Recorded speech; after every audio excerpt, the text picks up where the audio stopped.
Welcome to Dodgers Dogs. Casey Porter joined by Austin Brubaker, as you see on the screen here. And, man, we haven't played 2 games in a row. The rain, of course, that got started last night. But, boy, Austin, even though they have not played in the last 2 nights, do we have a bunch to talk about. Gavin Lux. Gavin Lux. Oh, yeah, no, there is a lot to talk about in the world of Dodger baseball. Why we're going live here Saturday morning, because there is very serious, important implications on this team based off of the news that came out yesterday. Gavin Lux has moved over to second base. Mookie Betts is now going to be the everyday shortstop of the Dodgers team. We're going to be talking a lot about that. It's happy to be here Saturday morning. I know I joined on a little bit late this morning. Actually, it's around noon here, so I was just finishing up eating a chicken sandwich. Got a little bit behind playing Mario Super Slugger. So no, it's a lot of fun to be here with Dodgers Dogs, the best fans out there. Happy to be with you, Casey. I don't think we've had a live this week, just the two of us. We've been busy, man. We've been busy. I know. Life gets crazy, and it's going to get even more crazy coming up. Baseball season is starting, so just happy to be here. Dodgers Dogs here, especially because of the big news that has happened with the Dodgers, them moving Mookie Betts to shortstop, Gavin Lux to second base. This is huge for the Dodgers. I thought you were talking about the big news that Dodgers Daily put out our schedule for the regular season. You saw that, right? Oh, we could talk. Yeah. We could talk about that. Yeah, and this is a little bit of a preview of what Dodgers Daily is going to be having. We're hoping to have a Saturday morning live show during the regular season. A lot of the Saturday games happen during the evening, so this just kind of works out better for us. It's also a good way for us to interact with you guys. Wake up Saturday morning. It's like Saturday morning cartoons, except Saturday morning Dodgers Daily. Even better than cartoons is what you're tuning into. So a lot of exciting stuff coming up, a lot of live shows, a lot of recap of some of the action that's going on with the Dodgers and the minor league action. A lot of exciting stuff happening here and with this Dodgers team. So it's a lot of fun. Excited to be here with the audience today. Yes, and our plan is to move our Friday night show to Saturday morning, and that's because Friday night would be more like a pregame type situation. And I know there's a lot of other pregame shows out there, including the network pregame, that does a great job. So to not compete with that, we felt like there would be less competition for Saturday morning space. But hey, this is up to you. If you want to see a Friday night show as well, or a Friday night show instead of a Saturday night show, we honestly don't care. When we sat down and put the schedule together, this was the one we fought about. Should we do it Friday night? Should we do it Saturday? So it really does not make any difference to us. So if you have a preference, let us know. But let me go over the schedule before we get into the Gavin Lux talk. Okay, so Monday evenings to start your week off, Austin's going to bring you Dodgers Dogs as I am taking the day off with the minor leaguers. I'm going fishing. My wife and I are going to movies or whatever we want to do. I'm doing anything other than baseball on Mondays, right? Okay, Tuesdays, we're going to have our hot take series. I really enjoyed the hot take this last week of the Dave Roberts situation and some of the comments. And obviously Dodgers fans are very passionate about that. So the hot takes, I know we've included some prospects like Andy Pages in there, but what hot take's going to end up being is just the hottest topics with the Los Angeles Dodgers. We are on the JOB of that. And so that's going to be exclusive as we go on with the Dodgers, because we've actually started two new series that's going to cover the prospects. We'll get to that here in a second. So Wednesday, we're going to have our morning show where Austin and we get together. We talk about Monday and Tuesday's show, and it will not be live, but we will release that in the morning like we did last year. And then we're going to go live on Wednesday nights at 5 o'clock Pacific with our Dodgers Dog show. Thursday, one of our new series, High Velo. You saw the one with Trey Sweeney yesterday. High Velo is going to be designated for all of the really top prospects. So like Diego Cartaya, Dalton Rushing, River Ryan. That will be like prospects highlight series over the top prospects. And then Friday, we'll have our Dodgers Daily podcast where we cover the Dodgers action. And then either Friday night or Saturday morning, whichever you choose. As fans, we will have another Dodgers Dogs live show, and then Sunday morning, tomorrow morning, we are releasing our next launch angle. Launch angle is a series the one that Austin and I would love digging into, the less known prospects, the underrated prospects, the Griffin Lockwood Powells, the Austin Gothiers, the Damon Keese, the ones that maybe aren't on the top 30 prospect list, but that we really think that you need to know about because they are fantastic or they've done something fantastic. So we've separated those because we wanted to have LA talk. My Dodgers dogs are in the background having a fit right now. We wanted to have Dodgers talk for the hot takes, and then we wanted to have two different types of prospect highlights, one for the top prospects, one for the underrated type prospects, and then we're going to have our Dodgers dogs live show at 5 o'clock Pacific on Sunday evening. So a minimum of, what is that, Monday, Wednesday, Saturday, Sunday, minimum of 4 live shows a week, a couple of regular podcasts, 3 different series covering 2 different types of prospects, and then also the latest news for Dodgers Daily. That's a lot. It's a lot of content. We're super excited. Yeah, I think we're starting to live up to the name Dodgers Daily now. Yeah. You're going to be getting through the course of the regular season videos every single day here at Dodgers Daily. It's a lot of exciting stuff that is happening. There will be a lot of live shows. So if you're worried about, okay, there's a lot of busyness. I know, especially a lot of Friday nights, I might be gone going to a bunch of Great Lakes Loons game, which happened in 27 days, opening day. So I'll be gone for a lot of these different games. Don't worry, there's still going to be a lot of options for live shows, a lot of options for content. So we're going to be trying to get out stuff every single day for you guys because you guys have been amazing to us. We're almost to 3,000 subscribers. Did you take notice of that? Did. We could get that to the show today. That'd be amazing. That would. Hey, by the way, if the 3,000 subscriber, if I could know who you are, I might send this hat out. And by the way, Austin, I sent your hat, your hoodie, and your short sleeve this morning. There you go. Yeah, you could win a brand new Dodgers Daily hat or some other type of merch, whatever Casey decides. 3,000 subscribers. So this is like an impromptu giveaway that we're doing right here. But no, there's a lot of exciting content, and there's a lot to talk about with this Dodgers team, a Dodgers team that has so much expectations going into this season, that has spent $1 billion+ invested into this team. And because of that investment that they make, that's why we're talking a lot about this. Not just because of that. We also love the infrastructure that this team has through the farm system. We think that it is the best in all of baseball.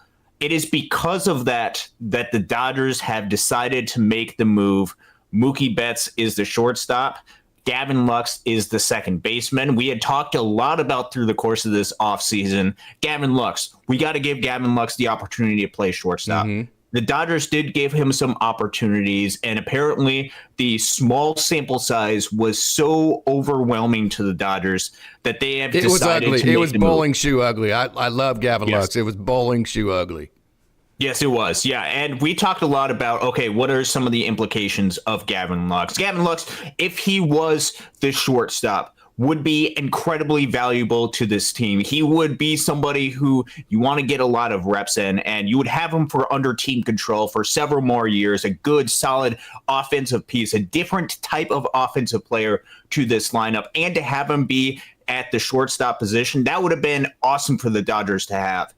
He just was not performing. His throws were not there, and that type of defense is not sustainable through the course of a full season. And apparently, the Dodgers don't expect it to get better, at least in the short term. What signs was he showing? I mean, I love Gavin, but what signs was he showing? It's, the Dodgers believe in the process. Like, hey, we see the process happening. We see you getting better by the day. We're willing to ride with that.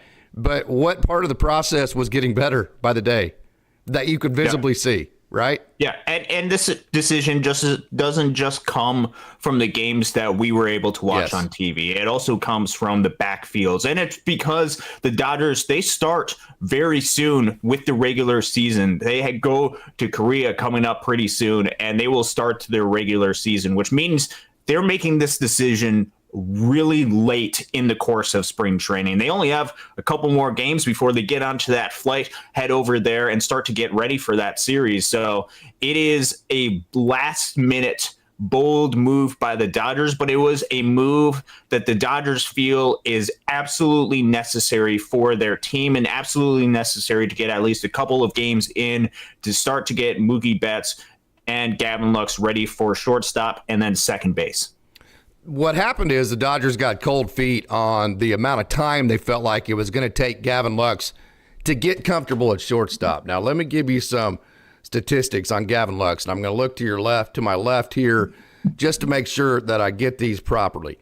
Gavin Lux, despite what Dodgers fans actually want to think about him, Gavin Lux, despite a small sample size in 2021 as a shortstop at the major league level, has actually been a good defensive player and one that actually has grown as he has come through the system. Okay, so the last time that Gavin Lux played in the major leagues, he posted an outs above average of 3. That's above average at second base. He also posted an outs above average every year as a major league second baseman that was positive.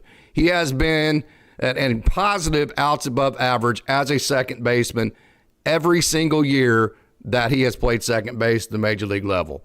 He struggled in 2021 in what amounted to basically 52 games, which if you want to evaluate a guy in 52 games, I don't know what you're doing. You can't evaluate anything in 52 games as far as a baseball player goes because there's so much growth that has to be had. Okay, then he posted but then after the 2021 where he struggled, he posted a +1 outs above average as a shortstop in 2022, the last time we saw him.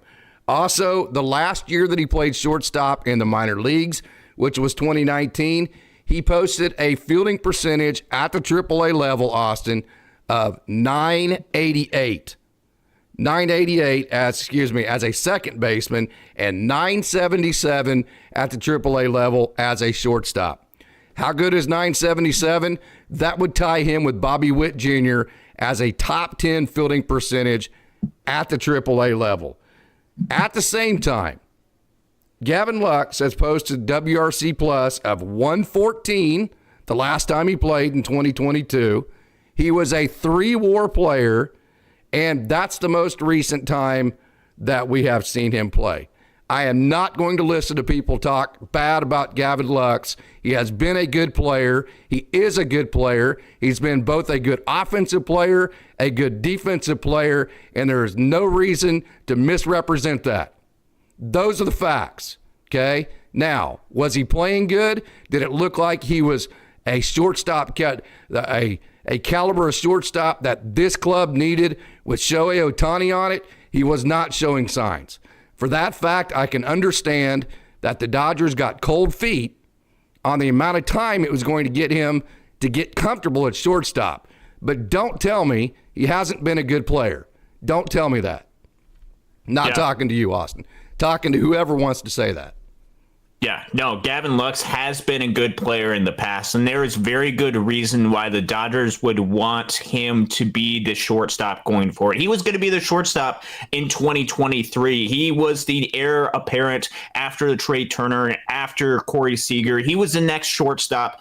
Unfortunately for Gavin Lux, he dealt with the injury that took him out all of 2023. Coming back into 2024, there has been no signs of him defensively being able to make the throws necessary all season long for the Dodgers. And I think the Dodgers saw that and decided to make some sort of an impact. But I think it's important to note that the Dodgers decided to move Mookie Betts to shortstop and Gavin Lux to second base, because I think that is a sign that they still like the offensive upside that a Gavin Lux can provide at the second base level. You can't put Gavin Lux really anywhere. You can't have him be a designated hitter. That's Shohei Ohtani's spot. And the only other place that I think the Dodgers would feel the most comfortable to put a Gavin Lux would be a second base position. So they decided to make the move, Gavin Lux to second base. I think it's interesting that the Dodgers decided to move Mookie Betts to shortstop. There's a lot of implications.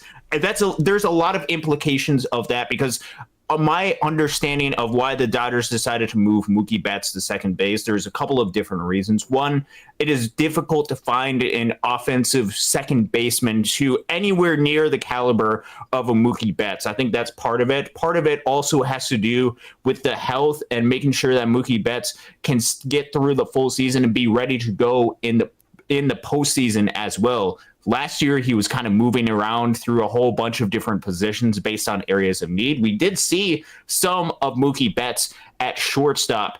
Is shortstop going to be the best place for a Mookie Betts to be as good as he can be, not during the regular season, but going into the postseason as well to keep him as healthy as he possibly can? I think Mookie Betts can play at least average defensively at shortstop. I think he could play decent enough to the Dodgers to get through, and especially with the offensive upside that Mookie Betts has.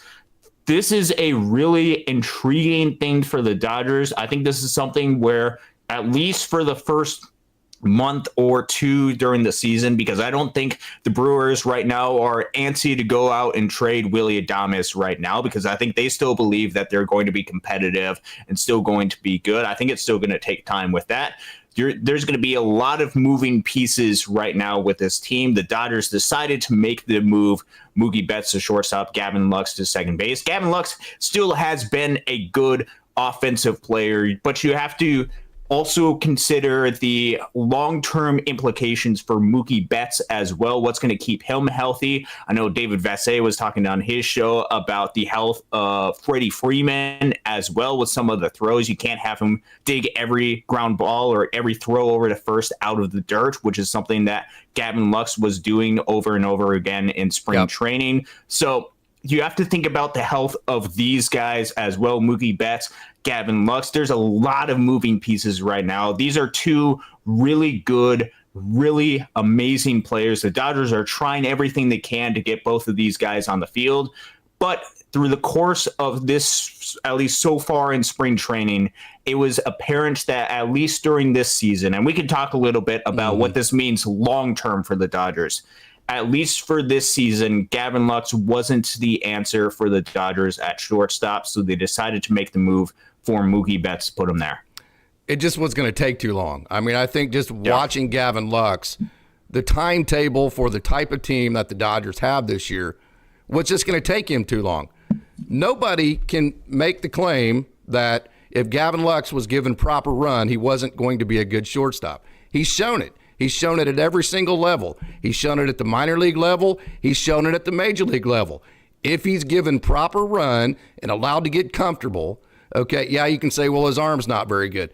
Well, yeah, but he's a great athlete, so he's not going to have to throw the ball as far because he's going to get to balls a lot faster than other guys would. There's always things you can pick apart with things. So this isn't a matter of, hey, could Gavin Lux be a good shortstop? Is he capable of it? It's not that. It's a matter of the Dodgers with a club like this, just the same way that they treat their prospects. They don't have time for a guy to come in and take 2 to 3 months to get comfortable, the same way prospects don't get that time, right? So it was a situation to where moving him fit what this club needs, okay? But I'm just telling you right now, I don't care if this channel burns to the ground. I am not going to listen to people throw shade at Gavin Lux. He's been a good player offensively. He's been a good player defensively. He's a guy that came into the club and has done everything this club has asked him to do. He's moved to however many different positions he's played. He's taken criticism from the fans. He's done nothing but been a world-class human being. He finally had everything set right in front of him. Tore his ACL. He's had 10 freaking chances in spring training. 10. Okay?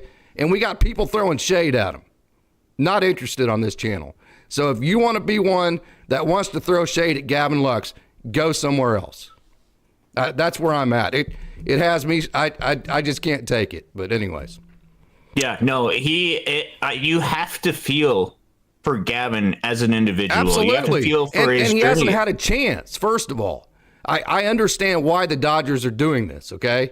It makes sense for the type of club they have, okay? But we're not going to throw shade at Gavin Lux and misrepresent what he actually has been. and talk about all the things that you think he isn't. Not you, Austin. I'm not talking to you. All the things you think he isn't. Because I just told you all the things he has been for you, your Dodgers club, that you should appreciate with him instead of throwing shade at him. That's where I'm at with this. Yeah. No, and yeah, he has done everything that he can. He has moved different positions as asked by the Dodgers.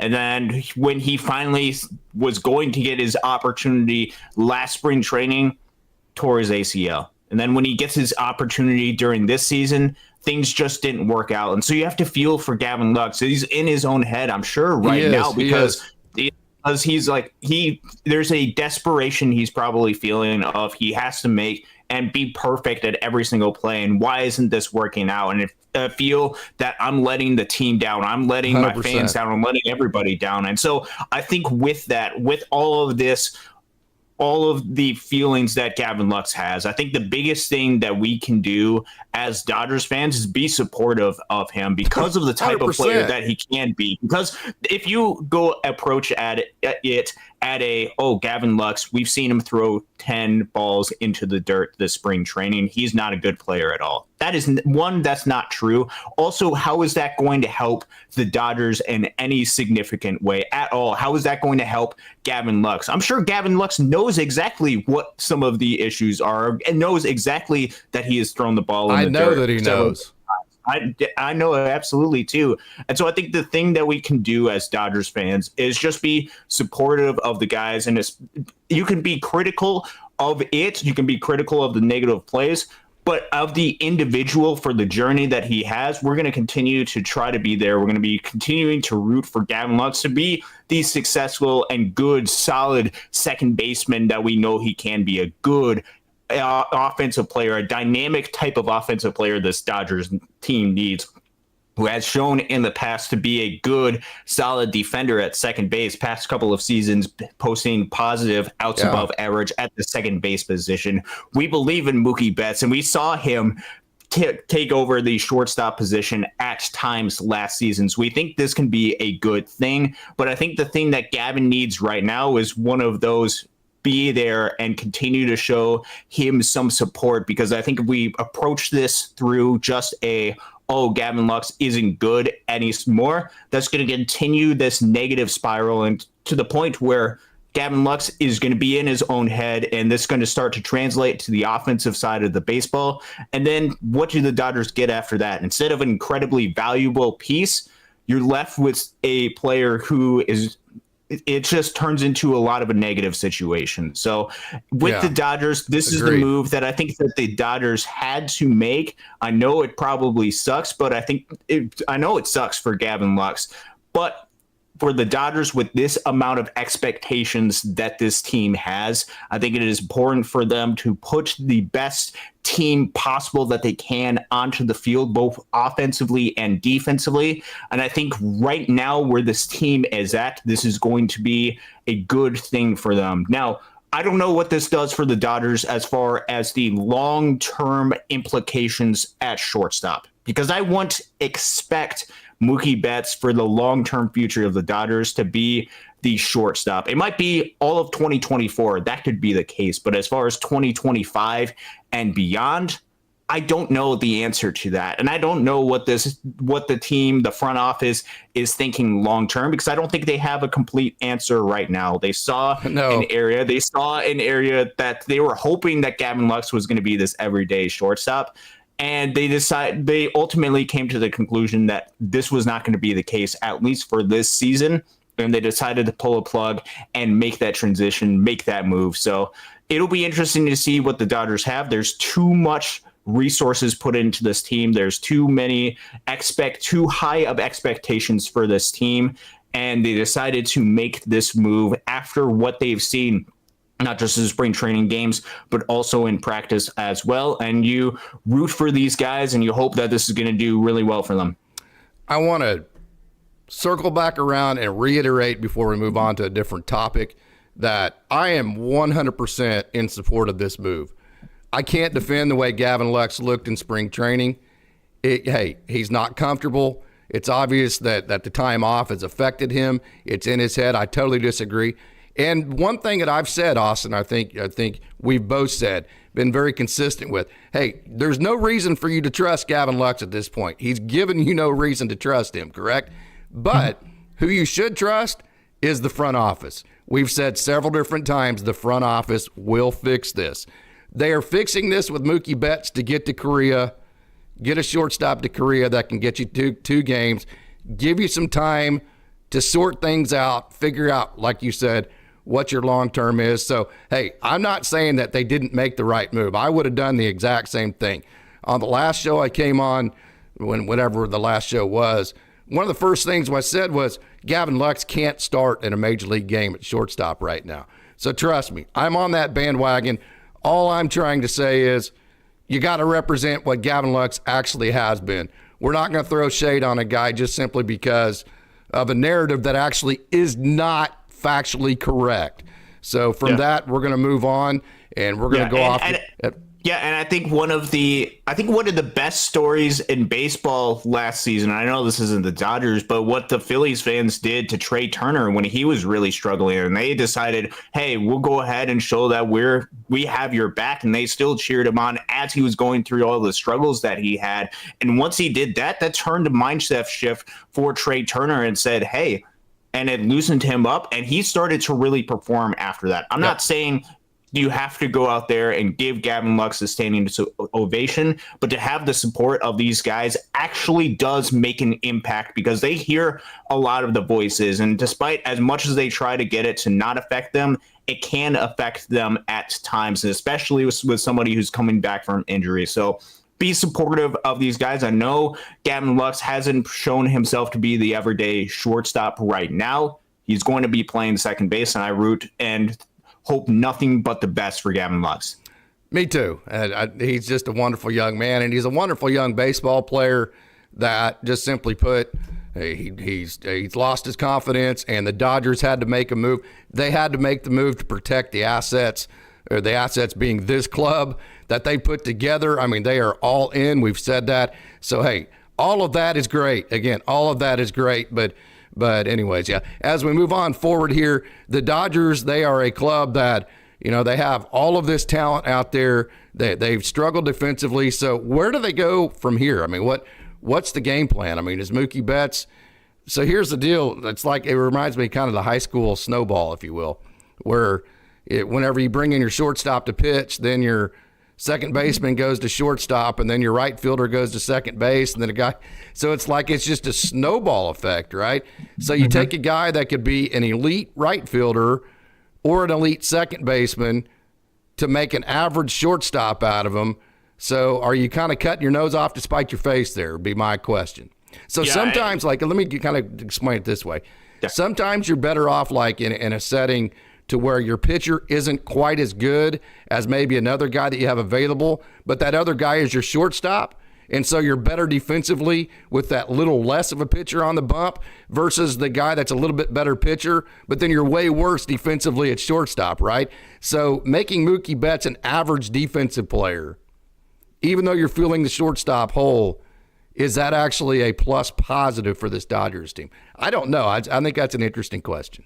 Yeah, it's an interesting question, and I think the reason why you could make that determination and say, yeah, no, it absolutely is a plus move is because the shortstop position defensively is one of, if not the most important position on the baseball club. You want one of your better defenders at the shortstop position, or you don't want that to be necessarily a weakness on your club. It is crucial to have a good player on there. So I think the question with that, I think it's a really good solid point. You've moved Mookie Betts, who was a great defender in right field, who was a good solid defender at second base, and move him to the shortstop where he's likely going to take some more learning curves for him as he goes to a position that he hasn't played at the big league level a whole lot. He has some experience, but not years of experience that he has at other positions. So I think that's really intriguing. And it's also, I think, the most critical part, and this is something that the Dodgers are going to have to evaluate and keep an eye on. How does Mookie Betts hold up through the course of the season if he is the everyday shortstop? Because the worst thing that the Dodgers could have happen is if Mookie Betts plays every day at shortstop and he goes into the postseason not healthy, not ready to go. Because I think last season he kind of started to wear out. You saw that with some of his numbers in September. He started to wear out. He was playing over the baseball field. And so is that going to happen again at shortstop? Because I think that was one of the reasons why the Dodgers decided to move Mookie Betts to second base, because it was a little bit of a less taxing position for Mookie Betts. So then what does that mean for the Dodgers going forward later into the season? Is Mookie Betts going to be the shortstop every single day through the course of the 2024 season? Or are you going to have to move that around? Are you going to have to give a lot of those starts to Chris Taylor or Miguel Rojas? Or are you going to have to make a move? That's another reason why signing Kike made sense to them. Yeah, no, that's another really good point, because that gives you another option at shortstop, another option on the infield. But every single time you do that, let's say you move Mookie Betts back to second base, it's another start that you don't have Gavin Lux out there with his offensive ability. So there's a lot of moving pieces that the Dodgers have, and they want to be able to keep these guys as healthy as they possibly can and put themselves in the best position to win every single game. So I don't know what this means for the long term for the Dodgers. Perhaps Mookie Betts is just too good to where he could absolutely handle that position. I have no doubt that he could handle the shortstop position, but it's just interesting to see what the Dodgers are able to do, how they're going to keep these guys healthy, how they're, especially Mookie Betts, who is one of the most critical guys on this team. He's going to take priority over other guys like a Chris Taylor, like a Gavin Lux or Miguel Rojas, and they're going to have to make that determination as far as what is best for Mookie Betts at some point. Right now, they're making a determination that at least for the first part of the season, he's going to have to play shortstop because that's what's best for the Dodgers. Eventually, there's going to become a crossroads for if it's too taxing on Mookie Betts. If they want to make sure that he is as good and as healthy as he possibly can, what decision are you going to have to make, and what is in the best interest for the Dodgers?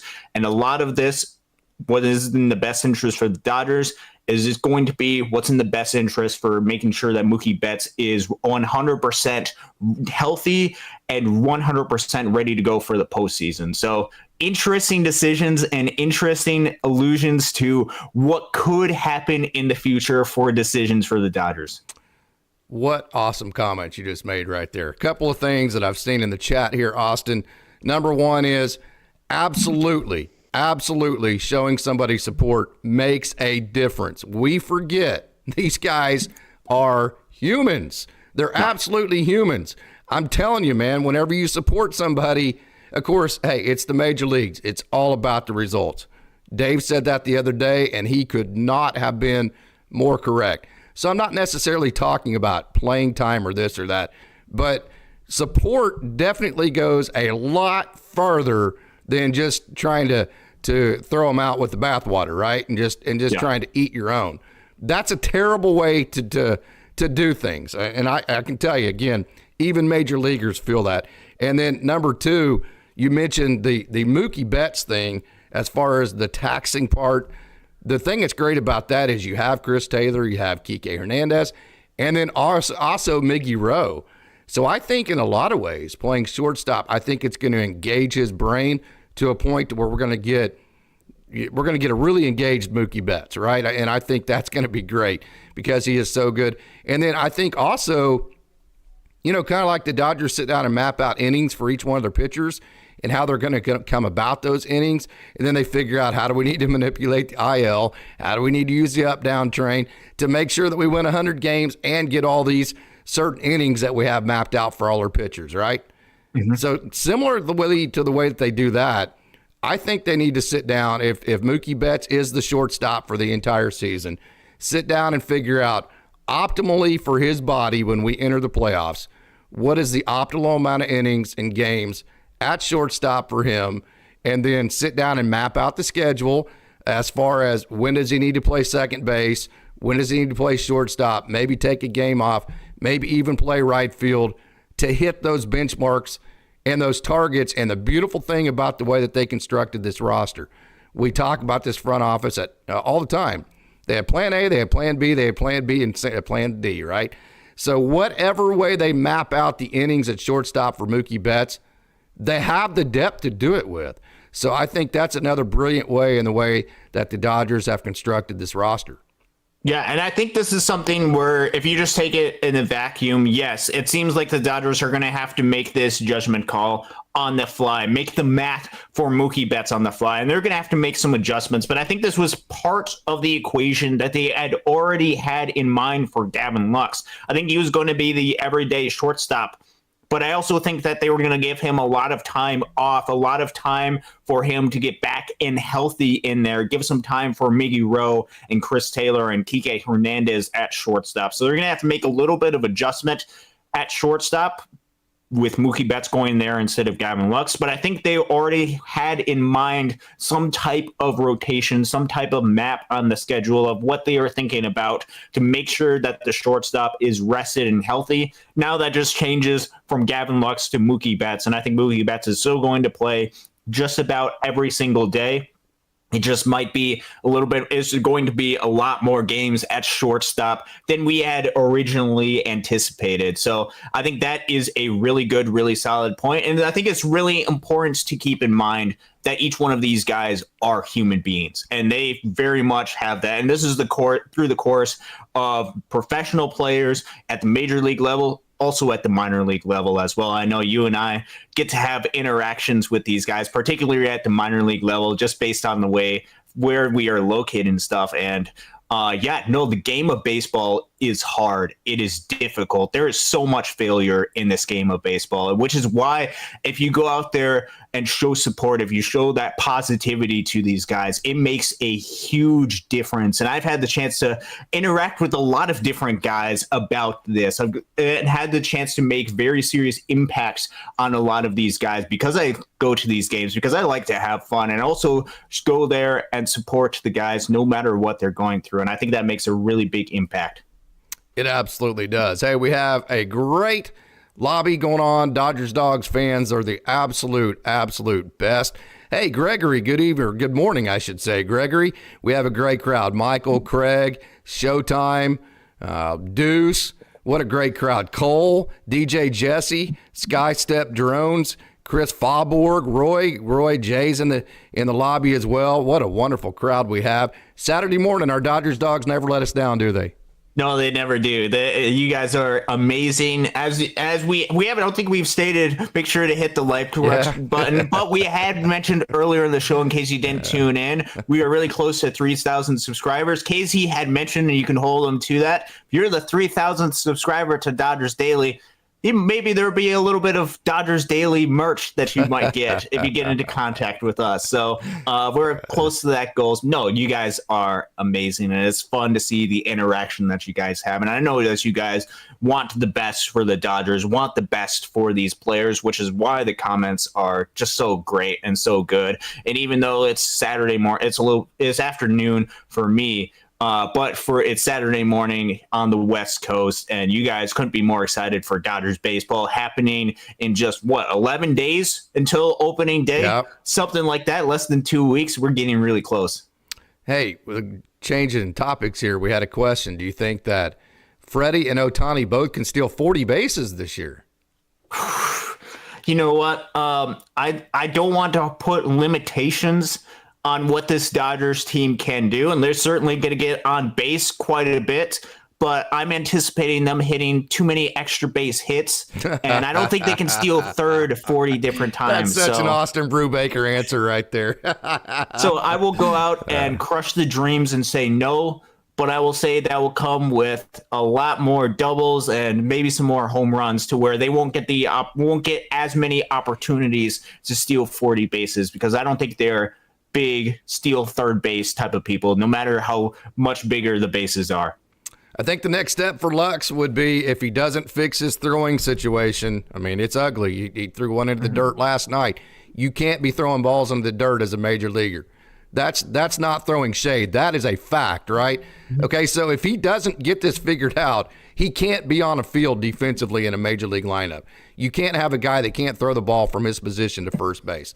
So the next situation would be trying to trade him somewhere. Do you think the Dodgers would consider, at this point, ever moving Andy Pages? Would he be on? Is he one of those untouchables now for the Dodgers that they've got a chance to see him in spring training? As far as trading Andy Pages in some type of trade package, let's say with Gavin Lux, or to get a shortstop, to get a shortstop to move Mookie to second, and then whatever you want to do with Lux. I'm not going to say with any of these guys that they are completely untradeable. There is a price that I would be willing to trade just about any of these prospects. I think with what Andy Pages has shown in this spring training, and I think this spring training might just be a small sample size, but what he has shown through the course of his minor league career and with what the projections of what this roster has, I would say it's very unlikely that the Dodgers would move on from an Andy Pages, because I think he fits and has a role for this team in the future, and I think the Dodgers know that.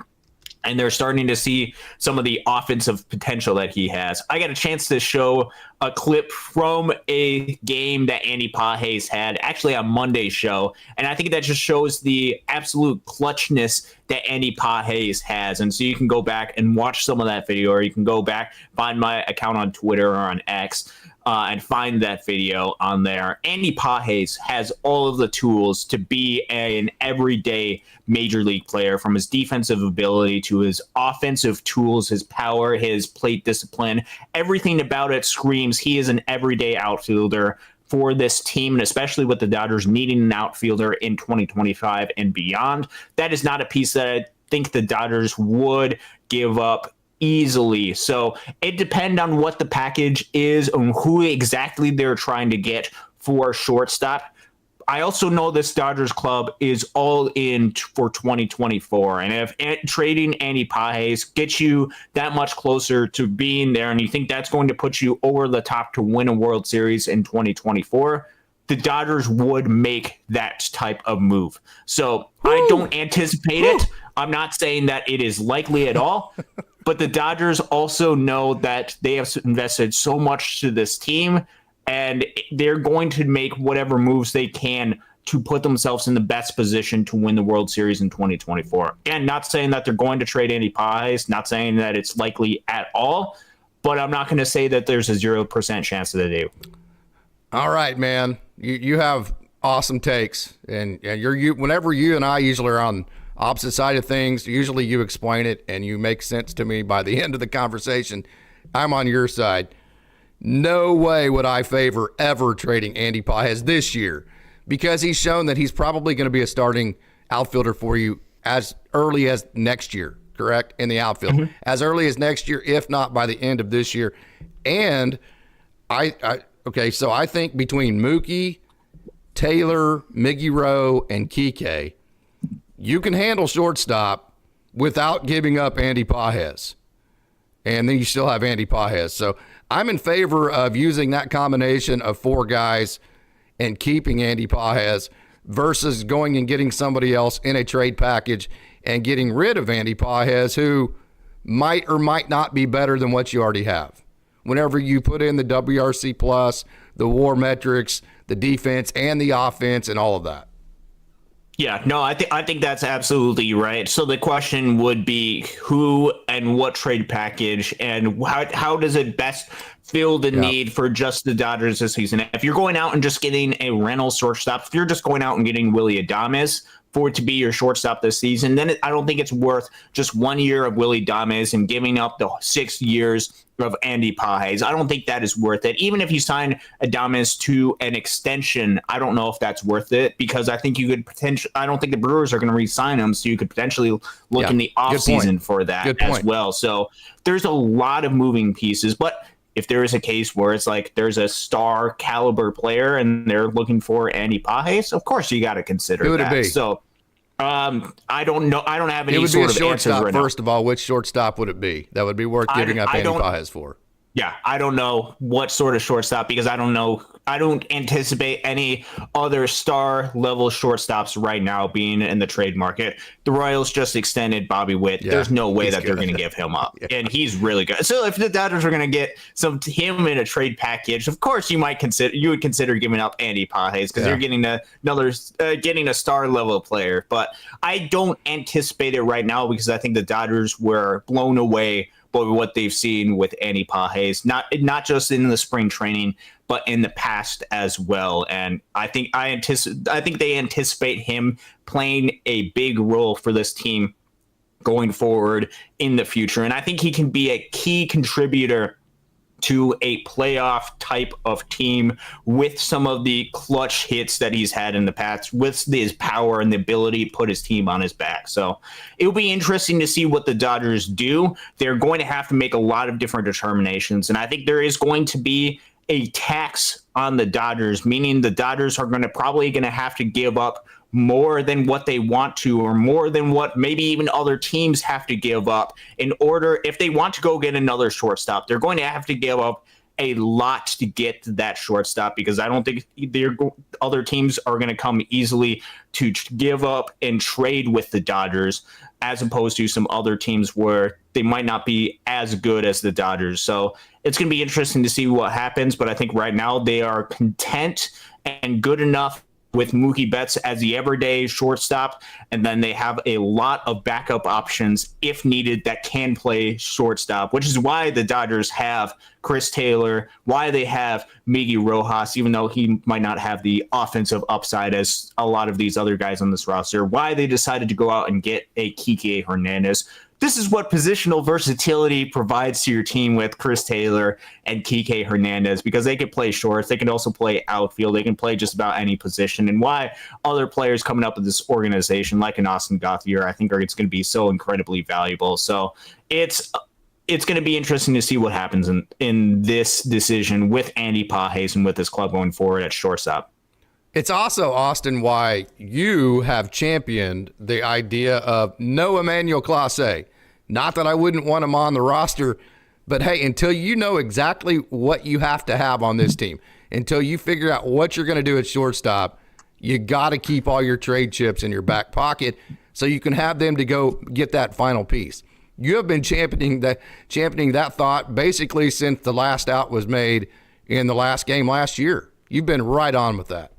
Yeah, and this comes to really intriguing decisions, because there's been different ideas as far as different trade packages, and I've gone a little bit back and forth. I haven't been all in on the closer, go out and get a closer, because I think with the bullpen type piece, I think that is probably the easiest piece that you can fill as far as a whole. This is where a lot of teams decide, hey, if we're going to make a move, might as well get another bullpen piece to fortify this roster. And I think that is something that the Dodgers could do at the trade deadline. I've gone back and forth in the past as far as a Jesus Luzardo and Tanner Scott, as far as that type of trade, which I was really on that bandwagon for a while. I don't know if I'm completely on there right now, just because of some of the injuries that we've seen with Nick Frasso. I think he would have played a potentially important role in that trade, or Michael Busch, who the Dodgers decided to move on from.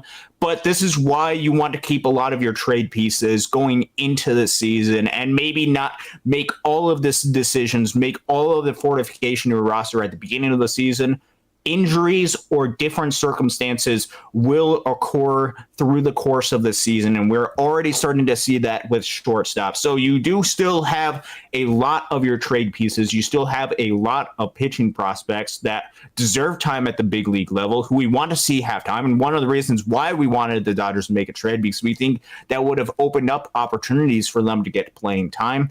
The Dodgers still will have options throughout the course of this first half of the season to evaluate this club. And if it's something where it's too taxing on Mookie Betts, they can go out and make a trade for a shortstop. If it comes to the point where they need another starting pitcher, with the depth that they have on this farm club, they can go out and get another starting pitcher. This is part of the reason why paying attention to the farm club is so important. Yep. One, it refortifies your big league roster. So you have James Outman, you have Bobby Miller, you have Emmett Sheehan, you have all of these young guys coming up, Kyle Hurt. You have a lot of guys coming up, Andy Pages. It also provides you with opportunities to get the necessary pieces that you need during the time when your window is open. And there's never going to be a time where the Dodgers window is as open as it is right now, with the amount of financial resources that they put in, with the prime of Mookie Betts, Shohei Ohtani, and Freddie Freeman. So they have to use the trade pieces in the most optimal way. And I don't know if getting a closer right now is going to be the most optimal, because I don't know if that's going to be the biggest hole for this club. And going into the offseason might have been a hole that you had envisioned on this club. Very well could have been. But is it the biggest hole, biggest patch that you have to make, and most impactful patch that you have to fill on this club? That is a question to be determined. And right now it seems that shortstop is the biggest patch that they've had to fill, and they've made that patch to this club with moving Mookie Betts over to shortstop. How long will that hold? Is that sustainable for the long-term health of him? How will Gavin Lux do mentally, as well as getting back on there after the injury, adjusting to, instead of being the shortstop, being the second baseman for this club? A lot of questions that still has to happen, and why we are having shows on Dodgers daily going into the course of the season, because there's so much to be talked about. Also, this club is fascinating, and this organization, I think, has done an amazing job. They are the team to watch in baseball right now. And they're going to win about 3 World Series in the next 5 years. So there you go. That's going to be a hell of a lot of fun, too. And by the way, this show is a hell of a lot better when you're on it. I've been doing some by myself, and I know you've been doing some by yourself, but it's a hell of a lot better when we get your perspective on here, Austin. You are just absolutely killing it today with your takes. One thing that you mentioned there, how will Gavin Lux handle mentally moving to second base, that part of it, as far as dealing with, is that a demotion, is he going to, that's not even an issue. Trust me on this, Dodgers Dogs fans. That's not an issue with Gavin Lux. He will move to second base with open arms, and he will do anything and everything this club needs him to do to win, period, any discussion. So that aspect of it will not be an issue. Now, Roy, I love it when Roy joins, because, again, man, part of this Dodgers Dogs community, and the comments we get to read are just outstanding. Right this minute, Roy says, Lux needs to get out of the spotlight and get right mentally. Now, see, this is the kind of comment that is just awesome. This is the kind of comment that great fans make, right? He's having issues making throws from second base to first base. That is 100% correct. I mean, you can't just ignore the fact that he's struggling, right? But at the same time, what is it that needs to actually happen to fix this? Because he does have potential to be a good player. That's just a wonderful comment. Yeah, no, this is a really intriguing question for the Dodgers to answer. What is going to be the best thing for Gavin Lux going forward? Is it going to be getting out of the spotlight, not being on this big league club, or what is that going to have implication-wise for him mentally if it's something where, hey, we want to get him out of the spotlight. We want him to get reps at second base, playing him every single day. But if you decide to use one of his options and send him down, what message is that going to send to Gavin Lux? Is that going to continue some type of downward mental spiral of him thinking, if it does, that's on him. Hey man, if the club feels like, if they can look Gavin Lux in the eye and say, Gavin, we love you, brother, we want you to be a starter on this team, at this very moment, this is what we think is going to be the best for you to get you back on the major league club and get you mentally right. If that's the approach they take with him by sending him down, and he doesn't handle that mentally, that's on him.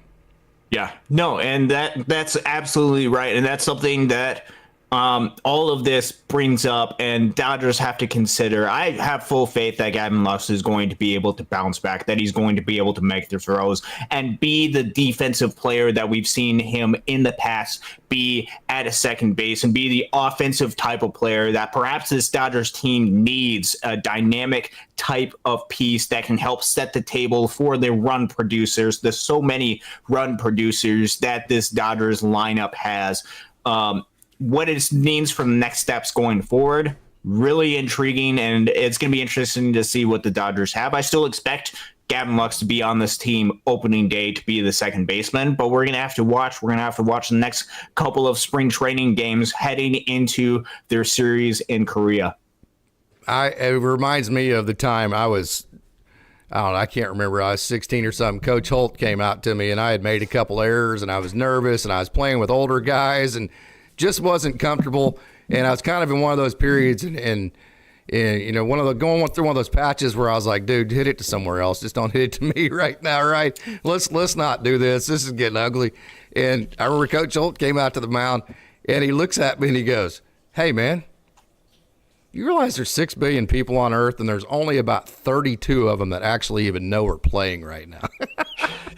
He goes, it's not really that big of a deal. What the hell are you so nervous about, right? Now, obviously, the major leagues is a little bit different, but there's still a lot of aspect to that as far as just, hey, really, I mean, it's baseball. Relax. I mean, still, even as popular and as famous as Major League Baseball players are, there's still probably 5.999999999 billion people on Earth that don't even know who the hell you are, right? It's not actually as big of a deal as you are making it. So let's just relax. I just remember that like it was yesterday.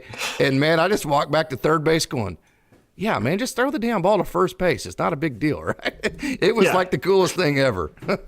Yeah, no, that's pretty hilarious, and a good reminder to put things into perspective as well. You're playing the game of baseball. Go out there, have some fun, and get out there. And I think that can really help some of these guys relax. That was the message. That's exactly right. Hey, Skystep drones. Hope we get this right. It'll be all about the chip this year. Period. Let's go blue.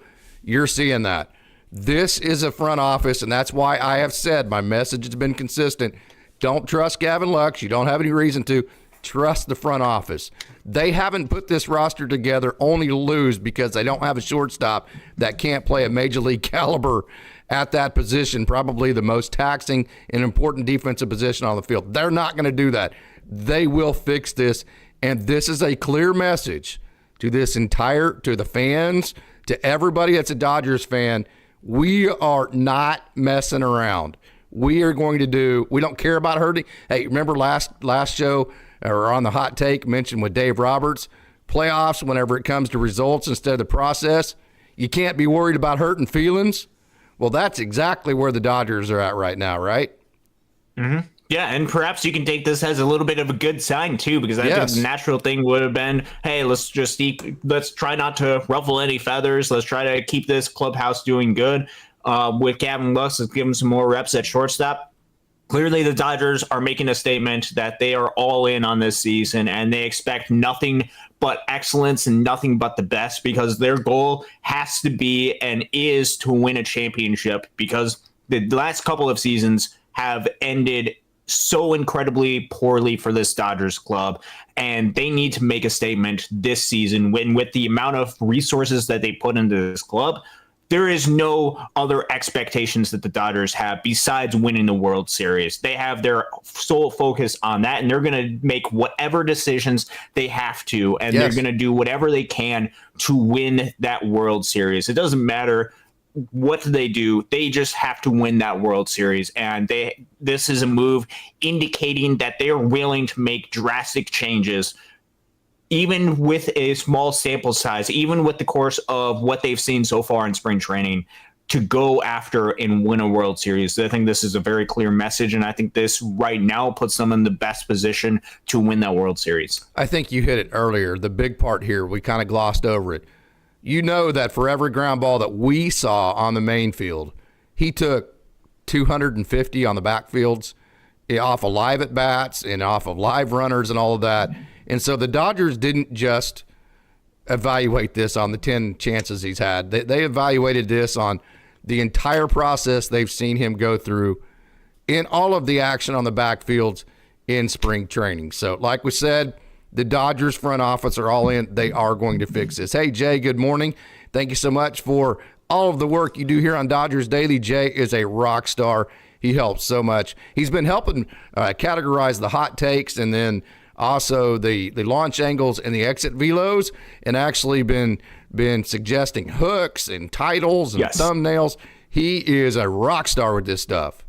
Oh, no, that is awesome. And I know that he's had a lot of really good suggestions. Yeah. Hopefully we'll be able to get a little bit more into some more pitch data type of analysis. That's something that I'm a little bit familiar with, but not comfortable enough to bring it and explain it in the best possible way to make it as easily understandable, especially with the induced vertical break, with some of the movement, horizontal and vertical movement. We could go into a little bit of that. It's a little bit more difficult with some of the minor league stuff because that data isn't publicly available. But with that suggestion, with some of the other great suggestions, and every time that he leaves a comment, it is the best thing that we have out there. It's just amazing. So the Dodgers Daily fans are amazing. And what I like about Jay and all the rest of the Dodgers Daily fans out there, he truly loves being a part of this community and wants this thing to grow and continue to get bigger together, right? That's the type of environment and community that we're trying to, the positive support type things. We're trying to run this thing and build this thing. You say this all the time, Austin, exactly the way the Dodgers run their organization, with that positive vibe. Yeah, no, that positive vibe is so critical, because if you have that negative vibe, and you've touched on this quite a bit, if you go in that with this game of baseball when there's so much failure, you're already going to lose. Yep. And I think it's being and approaching this with the way that the organization does approach this, I think is going to be the best implication and best representation of the Dodgers. And I think we do a good job with that. And you guys have shown so much support, which, by the way, how close are we to 3,000 subscribers? I don't know. Getting pretty closer up there. Let me look and you can do a little bit of a check with that. And obviously, it's not all about the is what it subscribers. says. 2.98 is where we're at.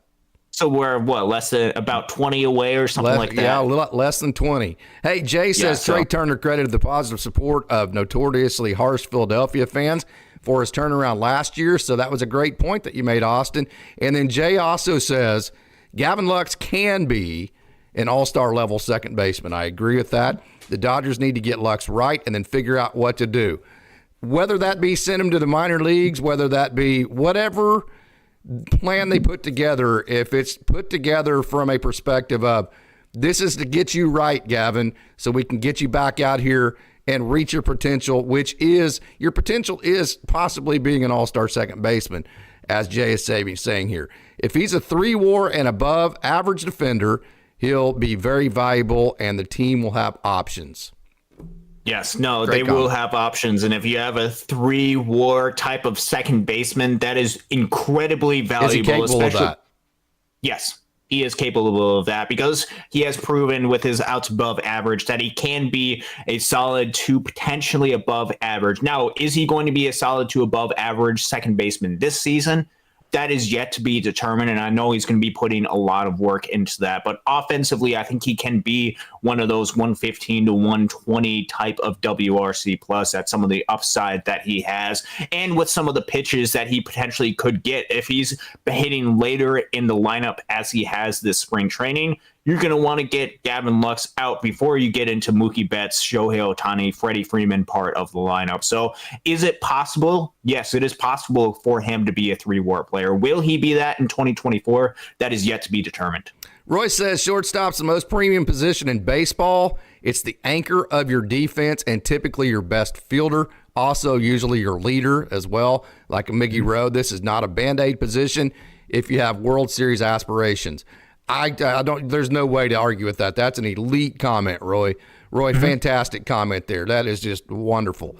So the question is Mookie Betts, Miggy Rowe, and Chris Taylor and Kike Hernandez, is that actually a Band-Aid, or is that actually better than the guy that you could go get? That's the question. Yeah, no, that's a really serious question, and I think it's going to be important to look at the Mookie Betts, how he handles being there, playing shortstop just about every single day. I think he still can be a leader to this club, and I think it's something that David Vassay has mentioned on his show, as the most recent show that I was listening to. I think he hears, and I think he knows that he has been a little bit of a disappointment in the playoffs this past couple of seasons. 100%. I mentioned that on the last show. He felt that. Yeah. 100%. Yeah, and I think there is serious determination for him to be that leader, to be that type of player that can help this team get back and to win the World Series. He was a crucial part of 2020, and he wants to be part of that in 2024. So I think if he can take that leadership type role and being that central, the most important defensive part of the baseball field at shortstop, could that enhance Mookie Betts going forward and just engage him more and more and have him be that leader that this team needs? I sure hope so, and I think that would be amazing for the Dodgers to have. I think this move, and I think something that Roy was alluding to, is one of the reasons why the Dodgers decided to make the move at shortstop, because it is crucial, because you can't have a Band-Aid at the shortstop position. And I think the Mookie Betts, the Miggy Rowe, Chris Taylor, Kike Hernandez at the shortstop is a better option with the Dodgers World Series aspirations in 24 right now than having Gavin Lux be at that spot right now with some of the defensive. Well, the question is that better than going and getting a trade right now? Yes, and that's an excellent question, and one where the question is, who can you go get right now? And then who would you have to see? We don't have that information as far as who actually is willing to give up a shortstop, and then what do they actually want in return. And I'll promise you right now, the organization doesn't have all of that information either. And a lot of times they don't gather that. It's kind of like whenever you go and negotiate for a car, and then you say, I don't want that. And then you really don't even know what the final numbers, what they'll actually come down to until the last second of things. That's literally what happens with trades. I can tell you, I've talked to all these guys that have been traded. Many times they're the last ones to know. And the organizations, they don't know who they're going to trade or who they're going to get in return until like minutes before it happens. And then they go, oh, yeah, that's the one I want. I like that. Let's do it. I mean, that's how this stuff happens. But I can promise you the organization will have these conversations, and it's not going to be something where it's going to be we'll kind of wait until the 30th 100%. Or 31st of July to even start engaging with these conversations. There's too much invested in this club. If they feel like they have to make a move at shortstop to get better there, they're going to explore every single option that they can, and they're going to make the best move with the organization in mind. And so that they are going to, if they have not started, to at least explore what is out there. They will keep their options open, and they will make the move that they think is best for their organization. All right, we are having, isn't this a wonderful conversation? And how about this? How about our Dodgers dogs this morning, man? 82. We have 34 likes. That's not enough likes for having 82 people in the lobby. If you have not hit that like button, go hit that like button, leave a comment, share this video out, get all your friends over to Dodgers Dogs. Let's cuss and discuss. I've already lost my temper once. Austin has kept me in check. Thank God not everybody left the lobby like they probably should have when I was losing my temper. But hey, it's been a fantastically fun day so far. So hey, hit that like button and let's have a great conversation. Hey, DJ Jesse, 21 likes this far, out so far, and then we have 79 in the chat. Hep C, good morning, Hep C. I love it when Hepatitis See You Later joins. Always elite comments. I love Mookie at shortstop. I think he can handle it, and it could potentially be the answer. I don't disagree with that. I think the Dodgers at least want to see the run with that before they go out and give up a trade piece that the Dodgers don't want to get rid of any of their prospects. I get a kick out of fans when they say, hey, you're a prospect hugger, and we are anything but prospect huggers. We are the exact opposite. We want these guys traded if there's not a path for them with the Dodgers. We want them gone. We want Johnny DeLuca starting in center field for Tampa Bay. We want Eddie Leonard starting at shortstop for the Tigers. We want Lyle Lockhart Jr. to be the left-handed pitching starter on the bump. We don't want that. We don't hug these guys. You want to know who actually does hug their prospects? Who's that? The organization themselves. They love their prospects. They just simply hate giving up their prospects. They like going the free agent route instead. So, yeah, when talking about giving away prospects for a shortstop, they're going to want to see if they have the answers in-house first. I don't think there's any doubt about that. Well, I mean, this organization's all in, and they have come up with surprises, but it seems like that would be more on brand for them. Yeah, no, they're going to see if every single option that they have in-house is going to work before they decide to make the move to make some type of trade and give up some of the valuable pieces that they've worked so hard to develop and they think can be a good, solid player for this club in the future. They are very reluctant, and this is a trend that we're seeing across Major League Baseball. Teams are very reluctant to give up a lot of these prospects, a lot of guys that they develop, because the game has moved into a little bit of a younger type of game, or at least the broad scale portion of Major League Baseball. Even though there'll be times where I think you and I complain a little bit that the Dodgers rely a little bit more on veterans as opposed to younger players. Broad scale in the game of baseball, a lot of teams are putting a lot of emphasis on the younger guys coming up because they're producing at a younger and younger age. And the Dodgers recognize that, and they are reluctant to give up a lot of the valuable pieces that they've signed, that they've developed, and that they think can be good, solid players to this club. With this team, they'd be willing to give up a lot of guys when they decide the time is right and with the needs that they have, because the World Series aspirations trump over everything, including some of these prospects. And if that happens, I think Casey and I are going to be excited because we want to see these guys actually go and succeed at the big league level. And if it's not going to help the Dodgers for them to be on the Dodgers, we want them to have a big league career with some other organization. So we are not prospect huggers in that aspect. We'll cover these guys and we'll tell you how great these guys are. We will defend them, and we will talk about these guys even when they might be on other organizations right now. But we will have in mind the importance of the Dodgers, and with the goals that they have for this club, that has to be kept in mind with this club. And so you have to be willing to make the moves as they come about, but you also have to make the moves that are the correct moves that will fill the biggest holes that this club will have. So the Dodgers will see if they have the options in-house before attempting to make some type of patch, because they don't want some other type of patch to arrive through the course of the regular season that they can't fill. They couldn't fill all of the starting rotation spots last season. That ended up sinking the ship for the Dodgers last season. They want to make sure that they are addressing the needs that they have to, so that their postseason goals aren't sunk because they traded all their prospects too early. It's like that Ziploc bag, right? Okay. They're going to get that Ziploc bag all the way to the end, and then they're going to take all the air out of it, and they're going to make sure that Ziploc bag is completely airtight when they go to the playoffs. They're not going to leave that gap at the end of it, right? Okay, so this is why I love it when Hep C joins. Hepatitis C later. We need Lux's bat to flip the lineup order to Mookie and Shohei. Adames can't hit as well as Gavin Lux. I love that comment. Gavin Lux in a 9-hole is a weapon. Mm-hmm. Yeah, he's a different type of player because he can provide a little bit more of that dynamic, lean a little bit more on the average type, not strike out quite as much as a Willy Adames, who's more of a 25, 26% strikeout type of player, which is fine. But you have a lot of guys that have those holes in their game, and Willy Adames does provide a little bit more power. You do have a lot of those hitters with the Dodgers, and is that leaning a little bit more on the boom and bust type of offensive players?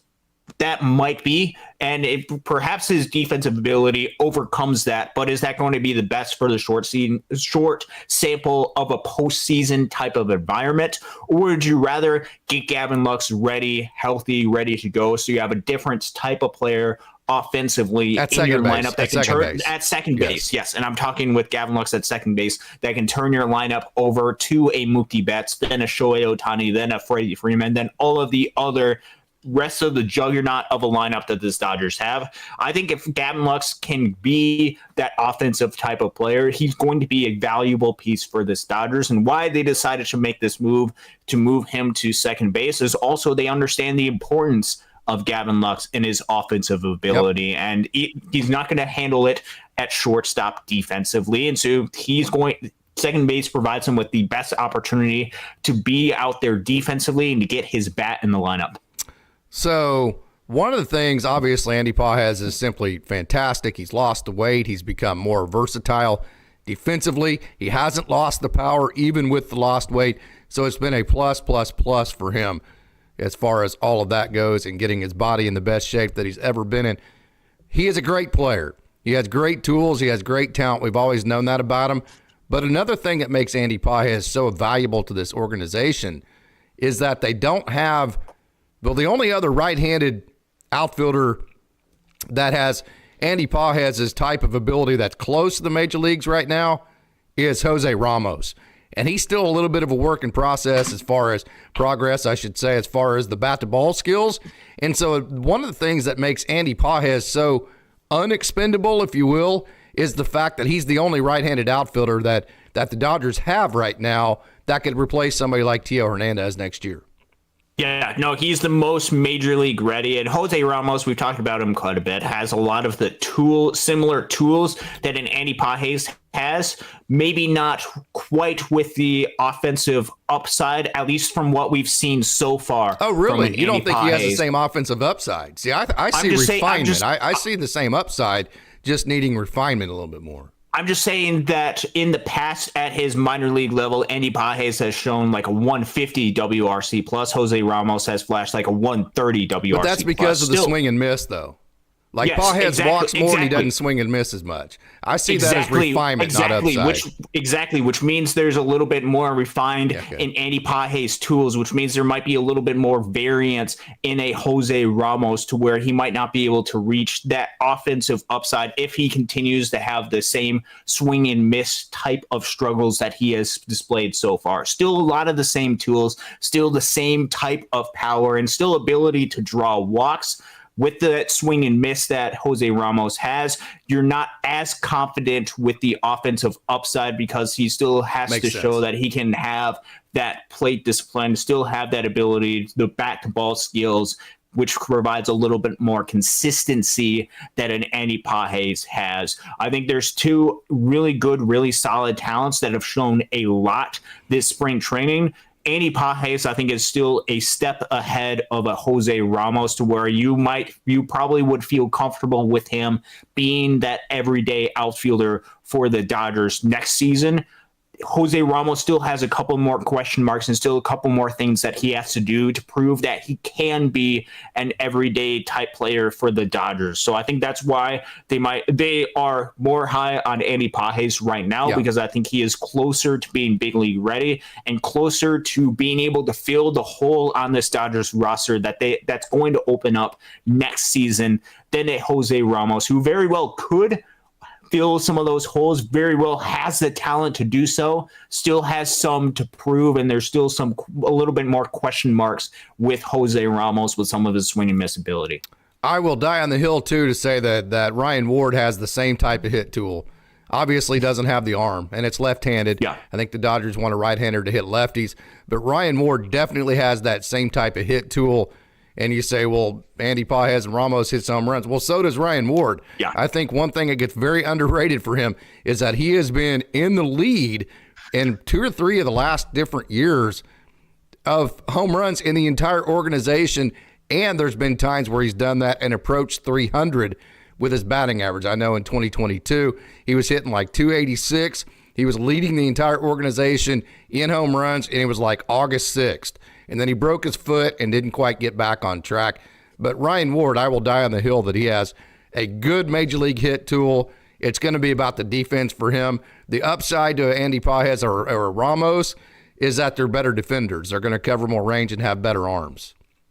Yeah, no, they are going to have better arms. They're going to have a little bit more range. Ryan Ward, his power is the most underrated aspect of his game because he put 27, 28 home runs in 2021 and 2022. And last year, he even still had, I think, 21 home runs.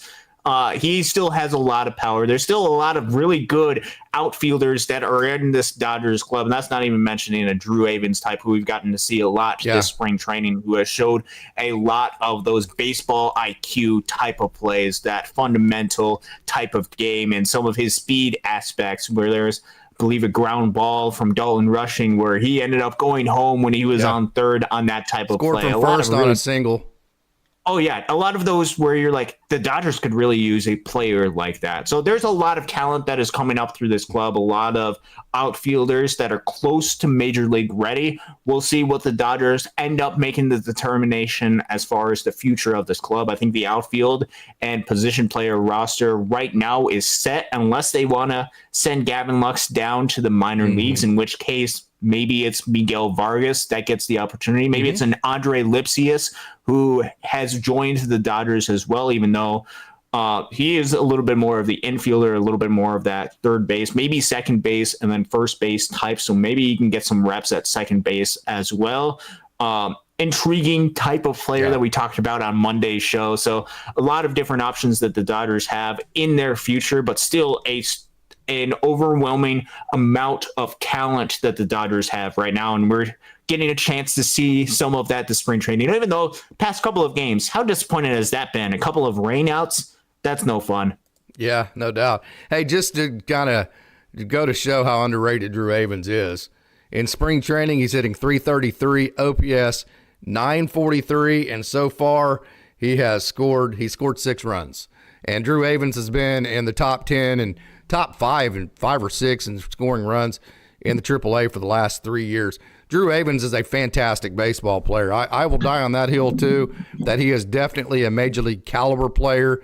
He would be different than Pages in the sense that he wouldn't have the explosiveness, but he would have he'd bunt for base hits. He would be different, but he would be a very productive offensive player. So I do think the Dodgers have some outfield options beyond Andy Pages, but I don't think I totally agree with you, Hep. He is definitely the one that you go, yeah, well, he's guaranteed. I mean, that dude's awesome, right? I mean, he is going to be a major league starter and an outfielder and be very good. He's the one you look at and say that about. And you could say with Andy Pages, oh man, and I think it was John Morosi that mentioned, man, 29 other organizations probably would look at an Andy Pages and think, we could probably fit him into our outfield and get him to start a good majority of the games, or at least a good half of the club would be able to do that. And a bunch of other teams would be able to find some type of role, platoon type role, maybe for him. Dodgers have a lot of talent. This is a good problem to have with all of these great players that are coming up into this organization and that are fighting and competing to get onto this roster, which makes you have the option to go trade for pieces that you need to fortify your club, to build a World Series. You want these guys to succeed at the minor league level. That's why I spend a lot of time with these guys and watch the Loons to win every single game when I go to a lot of those games. One, because winning is so much more fun than losing. And I also think, and this is something that hitting coach, Tulsa's hitting coach Dylan Ashaka has tweeted a lot about, that winning is important for the culture, not just at the major league level, also at the minor league level. It is something where a lot of other organizations or a lot of other people think, it's the minor league level. Who cares if we win? And I get it to an aspect, but to find that winning attitude, to find that winning culture that you have, I think that is something that is crucial and something that the Dodgers value is important. Where am I going with all this? I think it is important for the Dodgers to have this type of winning culture and to have these players that are fighting for a spot to go up to the big league level. I think that makes your organization sound. I think that produces a lot of talent that your organization has, to where that creates more flexibility and options for your club to put yourself in the best position to win a World Series. And I think all of this is about what we talk a lot about, the margins. Yep. Every single aspect of your organization has to be sound. Every single part of your organization you want the absolute best for, so you can put yourself in the best possible position to win a World Series.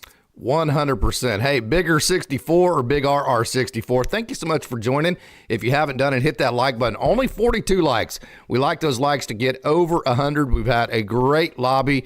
We're approaching triple digits again, so let's keep that rising. Hey, call your friends. Get them over here. Tell them we're trying to get over triple digits here at Dodgers Dogs as part of the Dodgers Daily Network. And if you haven't done it, like today, whether maybe we're going to go on Friday, maybe Saturday, turn on those notifications. That way when we go live or we drop a video, going to drop our next launch angle video in the morning. I'm super excited about that. Not going to tell you who it's about. You're going to have to wait and see. Jay did a great job of putting that together. Austin, you're in it as well. It's a great piece, so I hope you tune that in. Going to release that tomorrow morning at 5 o'clock Pacific. So, yeah, Hep C says we need Pages in 2025 when Tio leads. We just mentioned that. I would agree with that. So, Bigger 64, I like Miguel Rojas at shortstop. We don't need the offense. We do need the defense and his leadership. So, Miguel Rojas, kind of an underrated offensive player, I'd say. He's had some years that haven't been totally impressive. But could the Dodgers win a World Series with a Miguel Rojas at shortstop?